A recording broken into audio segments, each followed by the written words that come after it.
ఇది కథ కాదు జీవితం కార్యక్రమానికి స్వాగతం. మరి ఈ కార్యక్రమంలో మనతో పాటు ఉన్నారు ప్రముఖ హైకోర్టు అడ్వకేట్ రమ్య ఆకుల గారు. నమస్తే మేడం. నమస్తే. ప్రముఖ సైకియాట్రిస్ట్ డాక్టర్ కళ్యాణ్ చక్రవర్తి గారు. నమస్తే సార్. నమస్తే. ఇక్కడ అఖిల ఒక చిన్న ప్రాబ్లమ్ తో వచ్చింది సార్. మేడం అసలు తన సమస్య ఏంటనేది తన్నే అడిగి తెలుసుకుందాం. హలో అండి అఖిల గారు. నా పేరు అఖిల. చెప్పండి. మా ఆయన పేరేంటి? సాయి మేడం. సాయి. చెప్పండి. ఈయన మ్యారేజ్ అయింది మేడం. నాకు ఎన్నేళ్ళు అవుతుంది? సంవత్సరం అవుతుంది మేడం. 1 ఇయరేనా? ఏంటి లవ్ మ్యారేజా అరేంజ్డా? Arrange marriage. Arrange marriage. Okay. అంతా బాగానే ఉంది మేడం. ఈ మధ్యన ఫోన్లు ఎక్కువ మాట్లాడుతున్నాడు మేడం. ఎన్ని నెలల నుంచి? 2 నెలల మట్టి నుంచి ఎక్కువ ఫోన్లు టెస్టింగ్ చేస్తూ ఉంటున్నాడు. ఆలీలతో ఫోన్ మాట్లాడుతున్నాడు. మీ ఆయన ఏం చేస్తూ ఉంటాడు? మేస్త్రి పని చేస్తాడు మేడం. మేస్త్రి పని చేస్తాడు. చెప్పమ్మా సమస్య ఏంటి? అదే మేడం ఫోన్లు ఎక్కువ మాట్లాడుతున్నాడు. ఎవరితో మాట్లాడుతున్నాడు? అందరితో మాట్లాడుతున్నాడు. మీరు ఎవరితో మాట్లాడుతున్నాడో తెలియదు. మొత్తం మీద అందరితో మాట్లాడితే సమస్య ఉందమ్మా. పని గురించి ఏమైనా మాట్లాడుతున్నాడేమో. ఏమో మేడం పని గురించో దేని గురించో తెలియదు కానీ అనుమానం వస్తుంది నాకు. అయితే వేరే ఎవరో అమ్మాయితో మాట్లాడుతున్నాడని నీకు అనుమానం వస్తుంది. ఎందుకు నీతో సరిగ్గా ఉండట్లేదా? నీతో మాట్లాడట్లేదా? బాగానే మాట్లాడుతున్నాడు మేడం. నీతో టైం స్పెండ్ చేస్తున్నాడా? మరి ఇంకా పని గురించి ఏమైనా మాట్లాడుతున్నాడేమో కదమ్మా. ఇప్పుడు నిన్న అవాయిడ్ చేసి వేరే అమ్మాయితో మాట్లాడుతున్నాడంటే ఏదో అనుమానం అని చెప్పేసి అనొచ్చు. నిన్ను బాగానే చూసుకుంటున్నాడుగా. బాగానే చూసుకుంటున్నాడు కానీ ఆ 24 గంటలు ఫోన్ అంటే ఎవరికైనా 24 గంటలు ఫోన్లోనే ఉంటున్నాడు. మ్యారేజ్ అయినోడికి 24 గంటలు మాటలేముంటాయి మేడం. పని మాత్రం ఏదో ఒకసారి 2 సార్లు. నువ్వు అడగలేదా మీ ఆయన ఎవరితో మాట్లాడుతున్నావు ఏంటి అని చెప్పి? అంటే పని గురించే అంటున్నాడు మేడం. పని గురించి అంటున్నాడు. నీ ఎదురుగుంటా మాట్లాడతాడా బయటికి వెళ్ళి బయటికి మాట్లాడతాడు? వెళ్ళిపోయి మాట్లాడుతుంది సార్. ప్రేమ పిల్ల పెద్దలు నిర్ణయించారు. పెద్దలు కూర్చుంది. మనిషి నమ్మకంగానే ఉంటాడా? అనుకున్న టైంకి వెళ్ళటం రావటం ఇవన్నీ కరెక్ట్ గానే ఉంటాయి. అతనితో పాటు నువ్వు వెళ్తావు మేస్త్రి పనికి? లేదు సార్. నువ్వు వెళ్ళవు, నువ్వు ఇంట్లోనే ఉంటావు. తాగుడు అవి ఏమన్నా అలవాటు ఉందా? ఏమి లేదు సార్. ఇంక ఇతరత్ర సమస్యలు ఏం లేవు. ఏమి లేదు.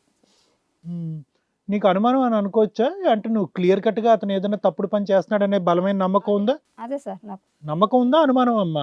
అనుమానం ఉంది సార్. కేవలం ఫోన్ మాట్లాడుతున్నందుకే?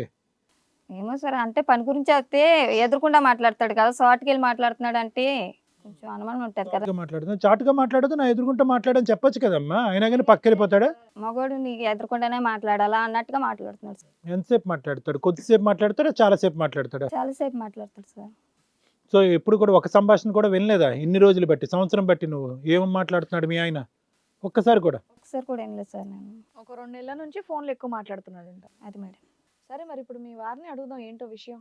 సాయి గారు చెప్పండి మేడం. ఏదో చెప్పడం. మరి మీ ఆవిడ చెప్తోంది బాగానే చూసుకుంటారంట, టైం స్పెండ్ చేస్తారంట. పెళ్ళై సంవత్సరం అయింది, 2 నెలల నుంచి మాత్రం తెగ ఫోన్లు వస్తున్నాయంట. ఏంటండి విషయం? మేడం మీకైతే తెలిసి ఉంటది మేడం. మేస్త్రి వర్క్ అంటే ఎంత స్ట్రెస్ ఉంటుందో అవును మనకు. అవును అటు నుంచి లేబర్స్ గానీ అవును వర్కర్స్ గానీ చాలా మంది ఫోన్ చేస్తూనే ఉంటారు. అవును. నేను పడ్డ టెన్షన్ తను ఎందుకు పడాలని చెప్పేసి తన ముంగట మాట్లాడకుండా నేను పక్కకెళ్ళి మాట. పక్కకి వెళ్ళి మాట్లాడతా. సో తను నాకు అడుగుతూనే ఉంటది ఎవరు ఎవరు డౌట్ పడుతుందో మరి ఎందుకు తెలియదు కానీ ఎందుకు తనకు చెప్పి బాధ పెట్టడం అని నేను చెప్పడం లేదు. చెప్పేస్తే అయిపోద్ది కదా. వీళ్ళు చేస్తున్నారని తన ముందు స్పీకర్ పెట్టి మాట్లాడుంటే అసలు తనకు అనుమానం వచ్చేది కాదు. నాకు పని వాళ్ళు పైసలు ఇవ్వలేదని చెప్పేసి వాళ్ళు తిడతారు మేడం. సో తన ముంగట అది బాగోదు కదా. సో నా ఇంటెన్షన్ ఏంటంటే తను బాధపడకూడదు. అలా ఏం లేదు, భార్య కదండి. డెఫినెట్ గా మీరు చేసే పనికి మీరు చెప్పుంటే కనుక అర్థం చేసుకుంటారు. ఇలాంటి అనుమానాల కన్నా అది బెటర్ కదండి. ఇలా ప్రాబ్లం ఉంది, ఇలా వాళ్ళు తిడుతున్నారు, నీ ముందు బాగోదని ఒక మాట తనకు చెప్తే తను అర్థం చేసుకుంటది కదా. సో అలా అర్థం చేసుకుంటుందని నేను అనుకున్నా కానీ ఇక్కడ దాకా తీసుకొస్తారు నేను అసలు అనుకోలేము. మరి ఆ మాట అక్కడే చెప్పుంటే అయిపోయేది కదండి. చెప్దామని అనుకున్నా ఆ పాటికి ఇగో ఇక్కడికి తీసుకొచ్చేసారు. ఇది కాకుండా మీ ఇద్దరి సంబంధం బాగానే ఉందా? ఎటువంటి పోట్లాట్లు గొడవలు ఏమీ లేవు? నీకు ఎటువంటి అలవాట్లు లేవు? నీ వల్ల ఏమీ ఇబ్బంది ఆ అమ్మాయికి ఇది తప్ప ఇంకే ఇబ్బంది లేదు? ఒకవేళ ఏమైనా ఇబ్బంది ఉంటే తననే అడగండి మీరు. ఇప్పుడు చెప్తుంది కదా అయ్యా ఇబ్బంది అని. ఫోన్లు మాట్లాడడం సీక్రెట్ గా మాట్లాడే ఇబ్బంది కదా ఆవిడకి. నేను అంటున్నా కదా ఫోన్ది అసలు ఫోన్ ఏంటంటే ఒక వర్క్ చేసే వ్యక్తికి అదేదో నా tensions ఎదురుకుండానే మాట్లాడాలి కదా నువ్వు. ఉంటాయి. నేను నాకు చెప్పడం చాలా కాదయ్యా అదేదో ఆవిడ ముందే మాట్లాడేస్తే ఆవిడకి క్లారిటీ ఉండేది. ఇంత అనుమానం ఇక్కడ దాకా రావాల్సిన పని ఉండదు కదా. ఏముంటే నా ఎదురుకుండానే మాట్లాడొచ్చు కదా. నీ కష్టం నాకు తెలీదా? నువ్వు కష్టపడతావని నాకు తెలుసు. 24 గంటలు కష్టపడతావు. నేను ఇలాంటి నీకు తెలిసి కూడా నువ్వు నా మీద ఎట్లా అనుమానం అలా పడతావు? కాదు, అనవసరమైనటువంటి సబ్జెక్ట్ ఆ అమ్మాయి వింటే కనుక బాధపడద్దు అనేటటువంటి ఉద్దేశంతో సీక్రెట్ గా వెళ్ళి మాట్లాడటం వల్ల ఆ అమ్మాయి ఇంకా బాధపడి ఇక్కడ వరకు వచ్చిందిగా. అదే అదే అదే నేను ఇప్పుడు బాధపడుతున్నా. అరే తనకు చెప్పేసి ఉంటే బాగుండేది కదా అని చెప్పేసి బాధపడుతున్నా అంతేగాని వేరేదేదో తన ఎవరు ఇప్పుడు ఆవిడ అనుమానించే అట్లా నీ దగ్గర ఏమీ లేదంట. ఏమీ లేదు. ఏమ్మా మరి ఎట్లా ప్రూవ్ చేయమంటావు? చూడండి మేడం మరి నాకు అలాగే ఉంది. అదేంటమ్మా ఆయన ఫోన్ మాట్లాడతాడంటే ఆయన వర్క్ గురించి మాట్లాడుతున్నాడు అంటున్నావు. మిగతాదంతా మీ ఇద్దరిది బాగానే ఉంది. ఆయన ఫోన్ ఓపెన్ గా నీ దగ్గర మాట్లాడితే ప్రాబ్లం క్లియర్, లేదా ఆయన కష్టపడుతున్నాడని నువ్వు ఆలోచిస్తే ప్రాబ్లం క్లియర్. అంతే. ఇక్కడికి ఎందుకు వచ్చారో నాకు అర్థం కాలే. అసలు వాళ్ళిద్దరు ఎవరు? చెప్పండి. ఆ అమ్మాయి మా ఆయన చేసుకుంటానంటుంది మేడం. అసలు ఆవిడెవరు? మరి ఇందా నుంచి అడిగితే నాకేం తెలియదండి అంటావేంటి? ఎవరు అమ్మాయి ఎవరు? ఎవరమ్మా నీ పేరేంటి? రాజేశ్వరి. రాజేశ్వరి. నీకు తెలుసా వాళ్ళు? తెలుసు. ఎలా నీకు రిలేటివా లేకపోతే ఫ్రెండ్సా? చుట్టాలా లేకపోతే ఫ్రెండ్సా లేదంటే పని దగ్గర పరిచయమా? తెలుసంటే ఎలా తెలుసమ్మా? ఆవిడెవరు అతనెవరు? First husband. నీ ఫస్ట్ హస్బెండా? ఎవరు? సాయి. మరి నువ్వు అక్కడ కూర్చున్నావేంటి ఇక్కడ కూర్చోవాలిగా? మా ఇద్దరికి డైవర్స్ అయింది. డైవర్స్ అయిపోయిందా? ఏమో మీ ఆయనకి ఆల్రెడీ అంతకుముందు పెళ్ళయిందని తెలుసా? నాకు Divorce తెలియదు మేడం. అంటే? అట్లా ఎలా చేసుకున్నావు నువ్వు? నాకు చెప్పకుండా ఎట్లా చేసుకున్నావు ఆ అమ్మాయికి? పెళ్ళైందని చెప్పా కదా నీకు, మేము డైవర్స్ తీసుకున్నాం, కాకపోతే అవి ఇంకా రాలేదు మా దగ్గర అని చెప్పేసి పెద్దలు ఇది డైవర్స్ పేపర్స్ కూడా రాకుండా నువ్వు సెకండ్ పెళ్లి ఏం చేసేసుకున్నావా? చూపించలేదు మేడం. నాకు ఎవరి మా అమ్మ నాన్న ఎదురుకుంటే మాకు ఏం చెప్పలేదు మేడం. ఈయన అరే అరే అరే. నా ఫస్ట్ పెళ్లి అన్నాడు. ఏమ్మా మీకు పెళ్ళి ఎంతకాలం అయింది? 6 years. 6 years బ్యాక్ పెళ్ళి అయింది. విడాకులు అయిపోయి ఎంతకాలం అయింది? విడాకులు ఒక 2 months 3 months అంతే. ఆహాహా. అబ్బాయి ఇంకో పెళ్లి చేసుకుంటున్నాడు కదా? 1 year బ్యాక్ పెళ్లి అయిపోయిందంట వాళ్ళకి. 2 months 2 months బ్యాక్ డివోర్స్ అయింది. అంటే విడిపోయారా? ఫస్ట్ లోనే విడిపోయారా మీరిద్దరు? అవును మేడం. సరే ఇప్పుడు మాట్లాడాల్సిన అవసరం ఏమొచ్చింది అతనితో? ఆల్రెడీ ఎప్పుడో పెళ్ళైన కొత్తలోనే విడిపోయావు. 5 ఏళ్ల గ్యాప్ తర్వాత ఆయన ఒక సంబంధం చూసుకున్నాడు. ఈలోపు డైవర్స్ వేశాడు. ఆ డైవర్స్ పెండింగ్ ఉన్నాయి. మొన్న డైవర్స్ వచ్చినాయి ఒక 2 months బ్యాక్. ఇప్పుడు ఎందుకు అతనితో మాట్లాడుతున్నావు కంటిన్యూస్గా? ఎందుకు మాట్లాడుతున్నావు? ఏం అవసరం? ఏమ్మా పక్కనున్న ఆయన ఎవరు? నా హస్బెండ్. ఆహా, నువ్వు సెకండ్ పెళ్లి చేసుకున్నావా విడాకులు రాకుండా? ఆయన పెళ్లి చేసుకుని ఎంతకాలం అయింది? 6 months. ఓకే. డైవర్స్ రాకుండా అతను పెళ్లి చేసేసుకున్నాడు, నువ్వు పెళ్లి చేసుకున్నావు. నీ లైఫ్ నీది, ఈయన లైఫ్ ఏంది? ఇప్పుడు మీరిద్దరు ఇక్కడికి ఎందుకు వచ్చారు?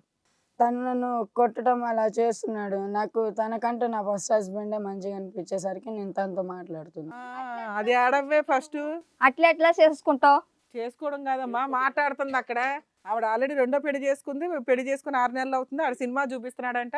ఆడికంటే మీ ఆయన ఫస్ట్ ఆయనే బెటర్ అండి, అనవసరంగా వదిలేసుకున్నానని మళ్ళీ మీ ఆయన దగ్గరికి వస్తుంది ఆవిడ. అట్లా ఎట్లా మేడం? అట్లా ఎలా వస్తుంది? అదే అదే అడుగుతున్నాం. ఇప్పుడు అట్లా ఎట్లా చేసుకుంటావు అంటే కనుక వాళ్ళ ఆయన్ని అట్లా ఎట్లా చేసుకుంటావు అని అనే వస్తుంది. అట్లా ఎట్లా మాట్లాడతావు అనాలి. మా ఆయన ఇప్పుడు నా పక్కన ఉన్నాడు, మళ్ళీ మా ఆయనతో ఎందుకు లింక్ పెట్టుకున్నావు అన్నది అడగాల. అంతే కదా? ఏం అడగాలో కూడా తెలియదు నీకు. నీ పక్కన కొంపలు మూలిగిపోతుంటే అడుగు, సరిగ్గా అడుగు. ఎట్లా మాట్లాడతావు? మా ఆయనతో ఎట్లా మాట్లాడతావు? నాకు మ్యారేజ్ అయింది కదా, నువ్వు వదిలేస్తున్నావు కదా, ఇడాకులు ఇచ్చాను అంటున్నావు కదా. అట్లా ఎట్లా మాట్లాడతావు మళ్ళీ మా ఆయనతోటి? మీ ఆయన ఉండగా ఆ అమ్మాయి కరెక్టే అడుగుతుంది, చెప్పవే. పక్కన మీ ఆయన పెట్టుకొని మా ఆయన్ని ఎట్లా మాట్లాడతావు నువ్వు అంటున్నా. సమాధానం చెప్పు. నీకు నచ్చితే ఒక భర్త, నచ్చపోతే ఇంకో భర్త, ఇట్లా పెళ్లి చేసుకుంటావు. ఈడు కాకపోతే ఆడు, ఆడు కాకపోతే ఈడు అనుకుంటావు ఏంటి ప్రతిసారి? ఉన్నప్పుడు వస్తువు వాల్యూ తెలియదు, మనిషి వాల్యూ తెలియదు. అయిపోయినాక వాటి వాల్యూ తెలిస్తే ఉపయోగం ఏముంది? ఇప్పుడు కిరణ్తో నీకు ఏమైనా ప్రాబ్లం ఉంటే కనుక అది ఏదైనా మీరిద్దరు సెట్ చేసుకోండి. ఆ అమ్మాయికి మీ ఆయనకి మళ్ళీ పెళ్ళయిందని తెలుసు కదా నీకు? తెలుసా? అఖిల ఉందన్నది తెలుసా నీకు? అడిగినాటికి సమాధానం చెప్పమ్మా. ఇదేం కొత్తగా లేదు కదా, అడిగినాటికి సమాధానం చెప్పడమే. సరే మీ ఇద్దరు ఎందుకు విడిపోయారు? పోనీ అది చెప్పండి. కిరణ్ ఏంటి పరిస్థితి? మీ ఆవిడ పరిస్థితి మేడం యాక్చువల్లీ చేసుకుని ఏమైనా హింసిస్తున్నావా లేకపోతే ఏంటి? మ్యారీడ్ అని నాకు తెలియదు మేడం. తెలియకుండా వీళ్ళ అమ్మోళ్ళు మాట్లాడి చేశారు మేడం. అదే 5 years బ్యాక్ స్టోరీ కాబట్టి తెలియదు. తర్వాత ఈ అమ్మాయి సరిగ్గా ఉండట్లేదు మేడం. అంటే కాల్స్ అబ్బాయితో ఎఫేర్ ఉందని తర్వాత నాకు లీక్ అయింది మేడం. నువ్వు సరిగ్గా ఉండకపోవడం వల్ల ఫస్ట్ భర్త వాల్యూ తెలిసిందండి అంటుంది. నువ్వేం చేస్తున్నావు? నువ్వు సరిగ్గా చూసుకోవట్లేదు అమ్మాయిని. అంటే నేను వర్క్కి వెళ్తుంటాం మేడం. ఇంట్లో ఉండను, ఎక్కువ ఇంట్లో ఉండను. తినాలి అంటే ఎవరైనా వర్క్ చేయాల్సిందే కదా, వర్క్కి వెళ్తున్నావు. అందుకని ఆవిడ ఇంకోళ్ళు మాట్లాడదుగా. నువ్వు సరిగ్గా చూసుకోవట్లేదా, లవ్ చేయట్లేదా, ప్రేమగా లేవా ఏంటి? అంటే నాకు డౌట్ వచ్చింది మేడం అమ్మాయి మీద. అంటే ఏమని? తెలియకుండా మెసేజ్లు, వాట్సాప్ చాటింగ్ అని ఒక రోజు చెక్ చేస్తే ఆ అమ్మాయి ఏమంటుంది? నువ్వు సరిగా చూసుకోవట్లేదు కాబట్టే నేను అతనితో మాట్లాడతాను అంటుంది. అసలు నువ్వు ఏం బాగో చూసుకోవట్లేదు. కొడుతున్నావా, తాగేసి వచ్చి హింసిస్తున్నావా, లేదంటే ఇంట్లోకి బియ్యం లాంటివి ఏం తీసుకురావట్లేదా? లేదు మేడం, బిహేవియర్ బాగాలేదు మేడం అమ్మాయిది. ఆ అమ్మాయి బిహేవియరే న్యాచురల్ గా అలా ఉంది.